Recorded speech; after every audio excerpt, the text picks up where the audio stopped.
Everyone, ఈరోజు మా ఇంట్లో వెరైటీస్ వచ్చేసి వెజిటేబుల్ బిర్యానీ. నాకు మిక్స్డ్ వెజిటేబుల్ బిర్యానీ చాలా ఇష్టము. చాలా వెజిటేబుల్స్ వేసి తక్కువ రైస్ వేసి అయితే ప్రిపేర్ చేస్తున్నాను. దాంట్లోకి ఎటువంటి కర్రీ చేయట్లేదు, ఓన్లీ రైతా అయితే ప్రిపేర్ చేస్తాను. అండ్ ఈరోజు నేను గ్రీన్ పీస్ తీసుకొచ్చాను.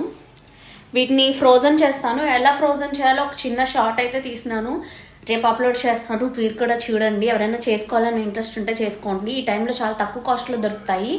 అన్ సీజన్లో మీరు కొనాలంటే ఫ్రోజన్వి పావు కిలో కొనాలన్నా 50 రూపీస్కి ఇస్తారు. ఇప్పుడు 1 kg మొత్తం కూడా 50 రూపీస్కి వచ్చింది అనమాట. ఫ్రోజన్ చేసి ఫ్రిడ్జ్లో పెట్టుకోవచ్చు. మా ఫ్రిడ్జ్ చాలా చిన్నది, ఎక్కువ కెపాసిటీ లేదు దీనికి, సో తక్కువ తీసుకొచ్చి ఫ్రోజన్ చేస్తున్నా. ఇప్పుడు నేను చేస్తున్న ఈ బ్యాచ్ ఏదైతే ఉందో ఇది 4 to 5 months వచ్చేస్తుంది నాకు.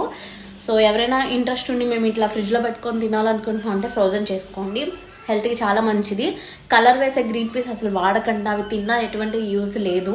దాంట్లో ఎటువంటి ప్రోటీన్స్ ఏమి ఉండవు. ఇవే మంచివి అనమాట, న్యాచురల్ వే. టేస్ట్ పరంగా కూడా ఇవే బాగుంటాయి.